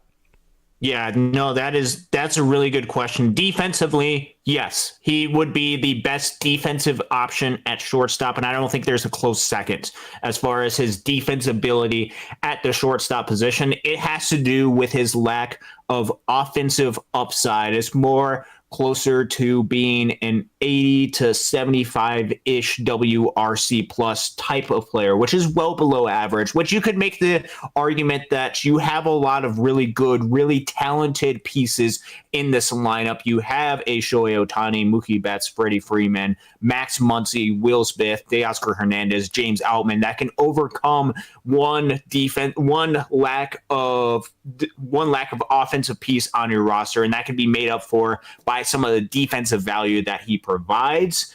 I don't know if he is right now the best player or best option for the Dodgers to take over at shortstop. That would mean that there is no room for a Gavin Lux type of player, and he provides a lot offensively and has proven that he can be a solid second baseman. So I think the Dodgers want to still have Gavin Lux be part of this lineup, and there's really no other place that I think the Dodgers would put a Gavin Lux. That being said, if it goes to the start of the season and they want to say, let's say we want to move Gavin Lux to the minor league level, and you can move a Mookie Betts, potentially get some reps at shortstop and some at second base, and still get Miguel Rojas, who is a great defensive shortstop and a good leader of this club, sometime at shortstop. I think he's still going to have a role. There's a reason why he still takes up a spot on this roster, despite some of his offensive inability or lack of production in comparison to some of the other guys. He's still going to play a crucial, important part of this team. But I think last season he was kind of thrust in there to be the everyday shortstop for this club when they weren't anticipating when they were anticipating Gavin Lux in 2023 to be the everyday shortstop. So I wouldn't expect it, but that is part of the potential plans and potential backup plans that the Dodgers have. Miguel Rojas, he's going to play some significant time at shortstop, potentially some significant time at second base. Yep. We'll see how he's able to perform in that type of role. And I think the best role for Miguel Rojas is to be perhaps that late inning, start a couple of games a week at shortstop. Take heat off of Mookie Betts. Especially later in the game, where he can move a Mookie Betts to second base and Miguel Rojas to shortstop and give Gavin Lux some time off during the later innings of a game. There's a lot of different avenues that you can make with this, and he's still going to see some playing time for this Dodgers club, and there's a reason why the Dodgers keep him on the roster. Hey, Danny Park, we have a super chat, Austin. $1.99 from Danny Park. What do you think of us getting HSK? Love y'all. Not sure who HSK is. Ha-Seong Kim? Shortstop. The shortstop. The shortstop from what was that? Hyung-Suk Kim. Yeah. The shortstop from, what is it, San Diego? Well, he was with the Angels last time I remember. I haven't followed him since, right? Yeah, I thought he was the shortstop from San Diego, and I could be totally wrong with that. I'm sorry. You're right. The playoff series. I don't know why I had Angels. Yeah. Gotcha. Yeah. So I believe he next season would be a free agent. So he'd be one of those guys who could potentially be on the Dodgers options because he wouldn't cost a too incredible amount. Although with the trade with the Padres and the Dodgers, there's some questions as far as what the Dodgers would need to do to make that type of trade, especially for a major league player. Might be a little bit different than the Matt Beatty, River Ryan type of deal, which the Dodgers got the best of that type of deal. He's definitely an option. He's a really good, really solid player. Yet right now, I think he has an everyday type of role for the Padres. And I still think the Padres, with the talent that they still have in this club, still have this belief that they can compete, if not for the division, for some type of wild card spot. So that is going to have to, I believe, wait to be determined for Ha-Seong Kim, but he could be one of those options that the Dodgers look at later in the season towards the trade deadline. Good, solid player that the Padres have could be an option for the Dodgers. Just, I don't believe it's an option right now for the Dodgers. Okay, thank you so much for that super chat. We have just an awesome lobby going on. This is just simply fantastic. Hey, Bob Student 10, morning. We have the depth. We're not perfect, but we should see how things turn out next month. Yes, Deuce says relievers aren't consistent enough to trade good prospects for. Give Hurt a chance. Deuce, that is an elite comment. Thank you so much for bringing that up. We have been trying to hammer that home.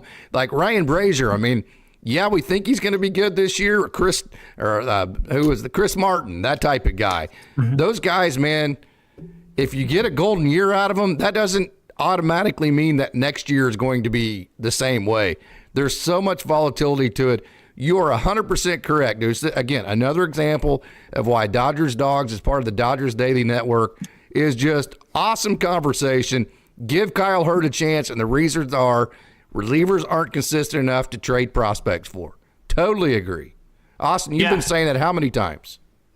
I've said it a couple of times here on Dodgers Daily, and that's just the most volatile positions. That's the most difficult position to predict going forward. And if you look at WAR type of numbers, it is not the most impactful position, at least through the course of the regular season. It is very critical to get that right for the postseason. There's no doubt about that. But I don't think that is something that the Dodgers have to fill immediately. I think that's something that the Dodgers have proven that they can figure that out the regular season. We saw that last year with them having a below average bullpen through the first 2 months of the season. And as soon as they added Ryan Brazier, it seemed like things turned around to where the bullpen was one of the strengths of the team. That is stuff that the Dodgers can figure out, and one where you don't have to give up your guys for a closer, a lot of your prospects for a closer, especially with one like an Emmanuel Clase, who has a lot of years of control, you can get up to 4 or 5 years of control with Clase, which means he's going to cost a lot of prospects. You don't have to give up those pieces immediately, and the upside that he provides, as opposed to the upside that some of the guys that the Dodgers can mix and match with that, I don't know if that's worth it. And so that's something that we've been talking about quite a bit. So we have a question here from Cole. Any chance the Dodgers think outside the box and trade James Outman? Well, here's what you'd be trading. 2024 spring training. He's hitting 353, on-base percentage of 476, an OPS of 1241 in his 17 at-bats. It does feel like they've squeezed him a little bit. It doesn't feel like it feels like the Kike Hernandez signing has squeezed some of his at-bats. But then also in 2023, he had a 4.4 WAR.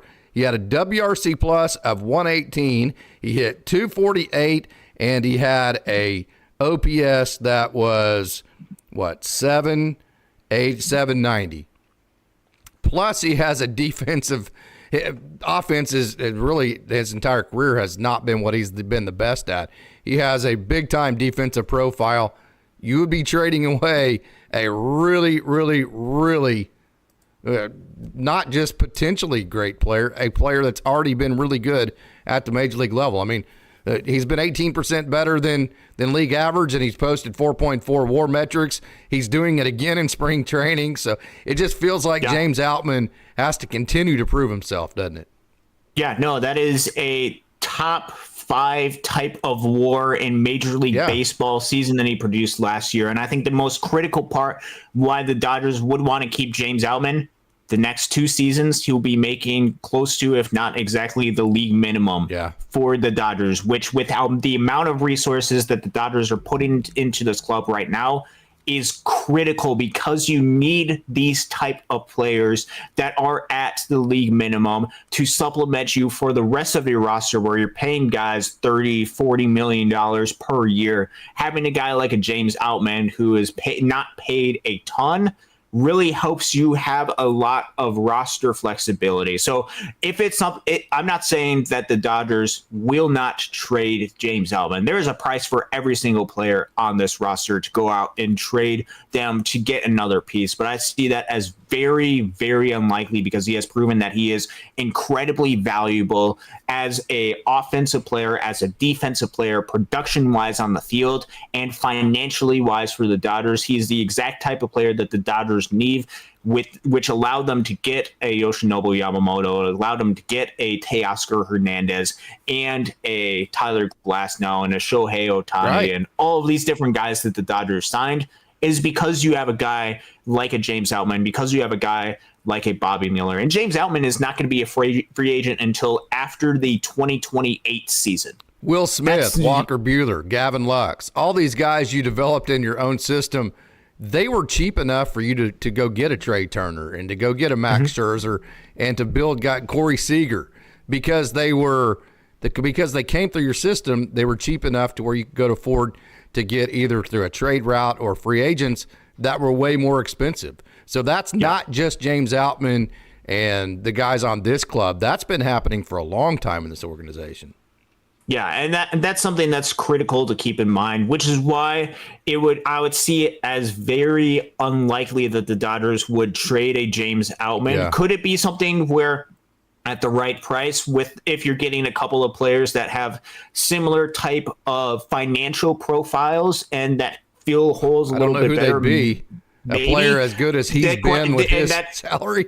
And that is the real question is I don't know who that would be, because you're not trading James Outman for a rental type piece, because James Outman can be an everyday player for this club for the next 5 years. Yeah. Even with his swing and miss that he has in his bat, he's still producing offensively, and he has a lot of upside that he can provide to this organization. And I still have all of the high respect for him and all the high belief that I have with James Outman. I still believe that he can be a good, solid player. And if he's anywhere near a 4.5 WARs player, that's a 30 to 35, 40 million type of player to get that level of production on the free agent market. Yeah. And you're getting them for less than $1 million. Wow. Yeah, right. Hey, he might be the most valuable player in all of the game when you compare his salary versus actually his production. Yeah, and that's just why the game is moving younger, because great teams are looking for these type of players. So another team, if the Dodgers were interesting, every single other team would pounce and try to get a James Outman, because if 100%. You can get 4.5 WAR out of league minimum and 5 more years of team control, you're getting that every single time. So I think the Dodgers, they're in a really good position having James Outman, and why developing a guy like an Andy Pages would be a game changer for the Dodgers, because you're adding that much more value to this club, adding that much more value and creating that much more flexibility for your club to be able to make the moves to win championships instead of just a championship. Ooh, you put an S at the end of that, huh? I sure did. Okay. I like it. Yeah, but some people, on the contrary to that, Austin, some people would say, hey, I love James Outman. He's a great player. Not going to duplicate what he did last year. He was just really, really good. So this is the peak of his trade value. So why not strike whenever he's at his peak? That would be the contrarian point of view there, right? That would be the contrarian view. So then the question is, who are you going to get that's going to be a good player like a James Outman that's going to fill the type of hole in the outfield that James Outman fills, and potentially get another piece like that? And are other teams going to be giving up a lot for the Dodgers, especially for a team that's going after and getting a James Outman? It's likely going to be a team that wants to be competitive. Do they want to fill the Dodgers with some ammunition as well that could go after them? Point. That's another aspect. Dude, you're on fire today, man. You haven't been on. We haven't been on together lately, and you're bringing your A game, brother. Oh, I know. I know we didn't get to do the show on Wednesday night, and my fault. I got to do the show on Monday. I'm bringing all the fire today. I got to bring it this week. Not going to apologize about Wednesday night. Spent the night with my wife, and we went out and ate Mexican and had a hell of a good time in Stillwater. I love you, Austin, but I love spending time with my wife a lot more. So not going to apologize for that one. That is much, much more important than going on here. Even though you guys are awesome in the chat, we're still close to 3,000 subscribers. Haven't hit that mark quite yet. As was stated earlier in the show, maybe a little bit of a giveaway. Dodgers Daily merch is now coming potentially to you if you're the 3,000 subscriber. Just a little bit of an incentive, but a lot of fun to be had here, and really good to be back here at Dodgers Dogs here on Dodgers Daily. We're a little bit behind on the chat, so let's keep our comments here. Let's try to go. Let's get a quick take here, Austin, if you will. Yeah, rapid fire? Yeah, rapid fire. There you go. That's the perfect way to put it. Deuce says, is Clase even better than Evan Phillips? I'll take him one step further. Or Blake Trinan as a closer? As a closer, I would say they are close. I think getting Emmanuel Clase would provide you with a little bit more flexibility to pitch Evan Phillips in different parts of the game. But as far as this season coming up, I think Emmanuel Clase probably is better, but I don't know how much significantly better than an Evan Phillips. As a closer, just only as a closer, right? Yes. Okay, so Mike, hey, by the way, Mike, our moderator, Mike, he got a gig with Dodgers Beat, and he's going to be the international prospects writer for them, and he's going to get a media pass to the Dodgers games. And so congratulations to him. Hey, we cover the minor leagues. So, hey, it was neat to see that the work that he did for Dodgers Daily, which was simply fantastic, got him noticed and got him a really nice gig. Yeah, that's awesome. Congratulations to him. He's done a lot of great work at Dodgers Daily, and I have no doubt that he's going to continue to do that, and we will continue to support him going forward. So congratulations, Mike. Hey, Hep C says, if Hayward regresses, the Dodgers make a trade deadline splash for Randy Arozarena.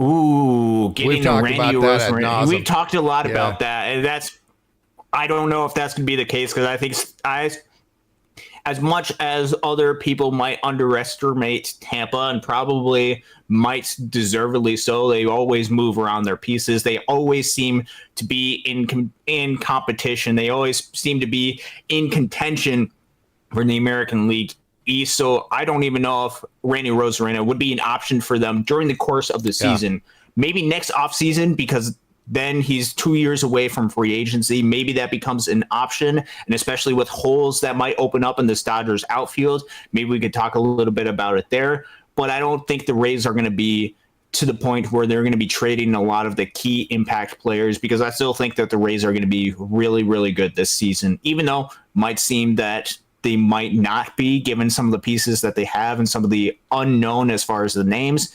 They always find a way to be good. Yeah. The front office there is really solid, really analytically sound. They're still going to find a way to be competitive. So I'm not going to rule it out. I'm just saying it's unlikely right now. Emmett Sheehan is officially injured. Yeah, we've had some information on that we've had to sit on. Basically, what I can convey to that is in, 2022, he started the season with some shoulder injury, some shoulder issues, and then they kind of laid off a little bit, and they slow played it just a touch. And, man, he just took off after that. You remember that, right, Austin? After his third start. I mean, it's like, damn. And I didn't know who the guy was, but it was like, damn, who's this guy? And then all of a sudden I started like, man, this guy. And then like a month later, I'm thinking he might have one of the best fastballs in the entire organization, right? So really you have a past history of dealing with this with Emmett Sheehan, right? And you've seen how to deal with him to get great production out of him. So I think they're just kind of going with what they've seen in the past. Yeah, no, and I remember seeing, because I think I might have mentioned this a little bit on Monday's show, but I saw him second game of the season 2022 after Hunter Choi took the opening day baseball in 2022, and that Saturday day game was Emmett Sheehan, and I was blown away by what he was able to do. I actually went to church the next day and mentioned to somebody that was a Dodgers fan, like, watch out for Emmett Sheehan. He's really good. Then he spent the next month and a half or so on the injured list, dealing with some injuries. When he came back, it was a little bit of a struggle for him to get back to the field. But once he found that after his third or fourth start, he really took off. So be patient with Emmett. As soon as he's able to find and work through it, he's going to take off, I think, just like he did in 2022, coming back from some of these issues. And I fully expect Emmett Sheehan to be an important and critical part for this club going forward. I think the way to put it would be patient. Don't be worried. I think he's going to be just fine, and he's going to come back guns blazing. Bigger 64 says, yes, Austin, you are right on point. I brought that up a couple of times. Austin has brought his A game today, no doubt about it. Benji, thank you so much for joining Casey, Austin, and Mike, and everybody in the chat. Good morning, afternoon, and this Saturday. Hey, Chris Fawbor, good afternoon or good morning. It's actually afternoon. Where I'm at is definitely afternoon for Austin, and it would be kind of mid-morning for those of you on the West Coast. So thank you so much for joining. Padres aren't going to want to help the Dodgers going back to the shortstop position. Bigger 64 says, I think Gavin Lux will be a fine second baseman. That's his natural position. Hep C says, if Jordan Montgomery reduces his demands for 6 years and is willing to take 3 years, that would be a great pickup, especially now that Sheehan is on the IL. Would you want Jordan Montgomery for 3 years, Austin? For 3 years, then it starts to become a little bit more into the conversation, given his past success in the postseason, given that that's not too much of a long-term deal. I don't expect him to be the greatest pitcher in the world for the next 3 seasons, but could he be a valuable piece and potentially some depth that you need? he could help this club. Is that going to limit your options going forward for this club? And what do you expect for a Walker Buehler? Well, let me say forward? this, dude. The Dodgers need another starting pitcher now that Sheehan's on the IL, and Nick Frasso is too as well. Do they need another starting pitcher? Do they need one? They don't need one. Buehler's coming back. Don't forget, Buehler's coming back. Yes. Buehler's coming back. They should have Kershaw at some point later in the season. They do have a lot of really good, really talented young arms that they can use. So do they need one? No, they don't need one. They could very well go into the season and be content with that. And I think give a lot of really good, valuable experience to some of these younger guys as well. And I think it's going to be a valuable experience where even if you don't envision them having long-term futures on this Dodgers club, I think it's important for them to get big league experience to show other organizations, if you're considering trading some of these guys, that, hey, we still believe in these guys and this is how good they are. And they've shown it a little bit at the big league level, and that I think they can improve some of the value. But if it comes to something where nobody else is signing a Jordan Montgomery and you think he's going to put your team over the top and provide the necessary depth, maybe that becomes an option. So similar to what I said, what I continue to say with Blake Snell, don't buy your Jordan Montgomery Dodgers jersey, $430 Dodgers jersey quite yet. But could that be an option? It is something to keep an eye on as there continues to be a bit of a drag on this free agent market. Yeah, then what do you do whenever Buehler and Kershaw come back, and you'd have a pretty large piled up there at that point. Yes. Hey, Aaron Vaughn, good evening, or good morning, good afternoon, good evening, whatever. It's not evening. That's the one thing it is not. It's not evening. But Aaron Vaughn says, if any of you watched Backstage Dodgers, Gavin's uncle Augie was also a major league first-round pick. He had issues in the pros that gave him the, I will not say the word, and struggles. I'll say that. His uncle mentors him, yeah. And his uncle also has warned people that it's not as easy as you think, like Gavin Lux moving to an entirely different position at the major league level. So, yes, his uncle Augie is a huge, huge impact in his life. So it's cool that he does have somebody there that can try to help him work through those throwing issues. I will say this, though, that if it goes full-blown to the word that was used there that I won't use, there's nobody else on earth that can help you with that. That's a mental tick that just, I think there's probably been people that have overcome it, but I haven't seen it with my own eyes. It's tough. Yeah, still a lot of stuff that he's going to be working for, and hopefully, and I'm sure he is surrounding himself with the best people to help him be in the right space mentally for that. Yep. Okay, great. Joseph Luca, thank you so much for joining at the Dodgers. This is a great point. Wait till you hear this. If the Dodgers are willing to pivot on Lux because he struggles, do you think they would do the same thing with Jason Hayward? With Pages? They could. Yeah. No, they've shown that the difference is Lux has minor league options. Jason Hayward does not have minor league options, so you don't have to just point blank DFA Gavin Lux. You would have to point blank DFA, get rid of Jason Hayward, would no longer be in the system to get Andy Pages on the roster instead of him. That is kind of a big difference, I would say. Wouldn't you? Yes, which is why they're going to give Jason Hayward more of a run time to be able to show that he can be there. And you want to see a little bit more of that large sample. But if it comes to the point where Jason Hayward is not the answer, I have no doubt that the Dodgers will make the move that is necessary to put themselves to have the best roster that they can to go after and win a World Series. That's a really good point. Boy, what a conversation. Oh, yeah. Matter of fact, our conversation has been so good today. I hadn't even thought about playing videos, right?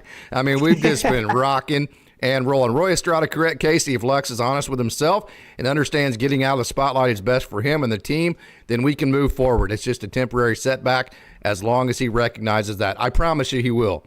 I promise you, if you come at him by, hey, this is what's best for you, Gavin, and this is what's best for the team, he will buy into whatever you need him to do. I promise you 1,000% he will do that. I do know Gavin Lux well enough to know that he will be all in for whatever you think is best for him and the team. Hey, Bigger 64, I wouldn't be surprised if Gavin Lux turns into an all-star second baseman in a few years. That would be a lot of fun to watch. Hey, Daniel Magana, thank you so much for joining. What kind of trade packages will there be there for Adames? Will Lux be included? I think the trade packages for Adames would be smaller than people think because of it would be a rental. I think it would be smaller than people think. I think that's why when Corbin Burns got traded, Dodgers fans were like, what, really? I think it would be smaller than people think. Yeah, I don't know. And it depends on when exactly they're trading and what the Brewers are, where they are at in there, because you also can't just look at it from the Dodgers side. You have to look at it from the Brewers side and what makes sense for them as an organization. If they are not in contention, I fully expect them to make some type of trade for a Willy Adames, because I don't think that they are likely to re-sign him in free agency. And I think other organizations know that, and other organizations are not willing to give up all of the top prospects to go after and get a Willy Adames, which means it might not cost as much, or the prospects, as far as how prospect capital that it takes to go get him, might not be quite as high. I think if it's still something that the Dodgers do it, we're going to look at it and say, hey, we know those guys, and that kind of sucks to be giving up those guys. It could be and probably could be in the best interest for the Dodgers going forward. We'll have to see where things are as far as names and who that could be. Yeah. I don't know right now, because I don't know what the state of where the Dodgers are going to be. I also don't know the state of the Brewers, where they are at, and what type of pieces that they would be looking for as well. You have to keep that in mind as well when you are looking at a lot of these trade packages. All right, we got about 5 more minutes. We're going to try to get to as many of these comments that we've had. We've had so much to talk about that we haven't been able to get to every single one of these comments, and I just lost my place here. So if this is just a little bit clunky, I apologize for that. And let me get back up here. Lux at shortstop. Let's see. I think I've already read that. Let me get back down here and get to Gavin just needs more innings played. This is from Andrew McDaniels. Thank you so much for joining. In the infield to gain more experience, Mr. Classic. Again, this team has too much talent and a stack to wait for an experiment. I don't disagree with that. That's why this team has to approach everything with a sense of urgency. Bigger 64 says James Outman is very valuable to the Dodgers. Mr. Classic, Gavin on any other team would probably make it. See, man, this is why this is the best baseball talk on earth, man. I mean, I know I lost my temper earlier, and I appreciate you dealing with that. But think about these comments that are being made, man.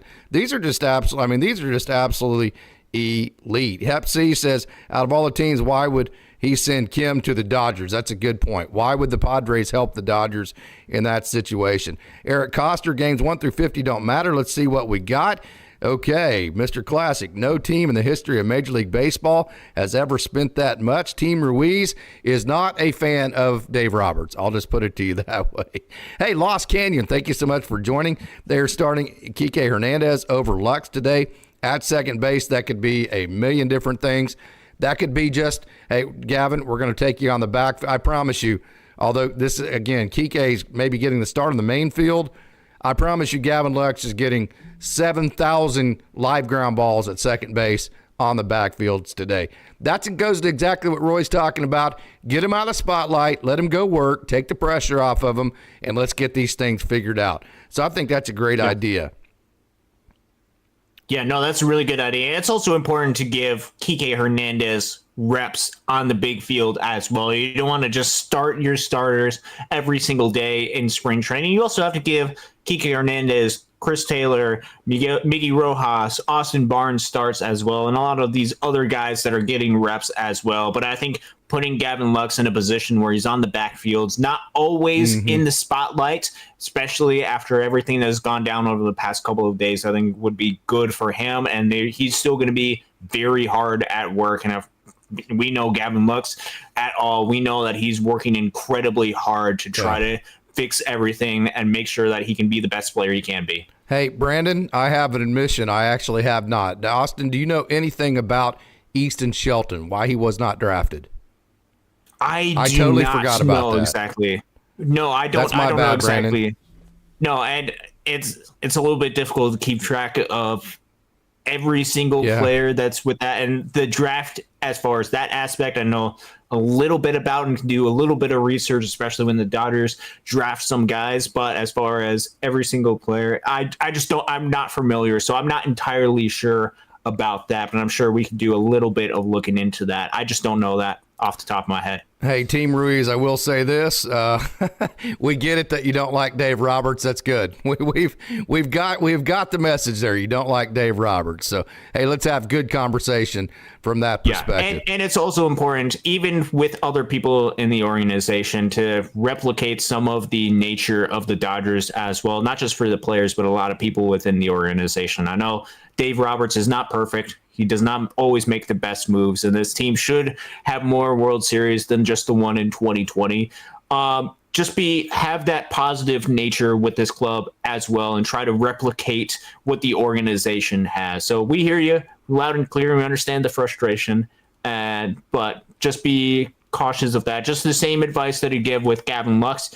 I don't think that's going to be helpful for the culture of the Dodgers to have a lot of that negativity. I totally agree. And it just doesn't do any good just to start throwing people in the shade. And anytime you're over dramatic, even if you're making a good, actually, it's the worst thing you can do, because people aren't going to listen to you at that point, and your points can, that's why you're so good, Austin, is because when I'm losing my temper and I'm starting to scream and holler and spit everywhere and get pissed, you're able to use analytics and intelligence and calmness and reel me back in to where we can actually have a real conversation, right?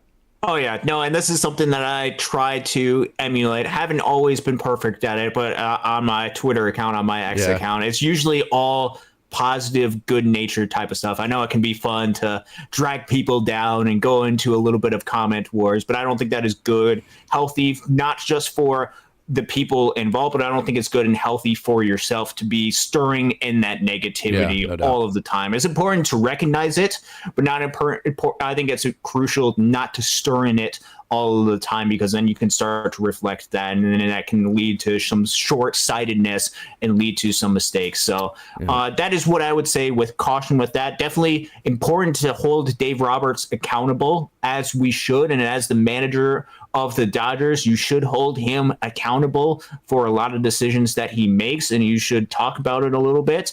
But I would be more critical of some of the decisions that he made instead of him as and we individually. Can talk about it. Yeah. Oh yeah, absolutely. And we will talk about that here on Dodgers Daily, and we'll definitely get into that. We definitely want to hear everybody's opinion. We don't want it just to always be Dave Roberts is the best manager, Hall of Fame manager ever. He could be, and he could be. I still think he is a really good manager, but we'll evaluate the decisions as they come. Couple more comments here. Got to get to Benji. Benji always does a great job. Thank you so much for joining, Benji. Hey, Bueller's making progress. It looks like. Pitch to Austin Gauthier. Told you, don't worry about Buehler. He's going to be fine. This is a situation where the Dodgers are holding him off so he can back up his regular season to the playoffs. If you've been following Dodgers Dogs, we've been telling you that all offseason, right? I know, and this brings up the really interesting point that you made that we've been talking a little bit about off air, as far as, okay, what do you do if you want to add a Justin Wilson to this roster, assuming that Daniel Hudson's going to make the club? Do you put a Walker Buehler who's starting to make pitches? Is he going to take long enough to where you put him on the 60-day injured list to open up a roster spot for a Justin Wilson, or do you have to designate somebody for assignment? A lot of interesting questions, but I think Walker Buehler is going to be back at some point. You saw him pitching to Austin Gauthier and I believe Jose Ramos as well. So he will be back at some point. Question is, when is the optimal time to do that, and how he does when he does come back. Final thoughts, man. Got to get out of here.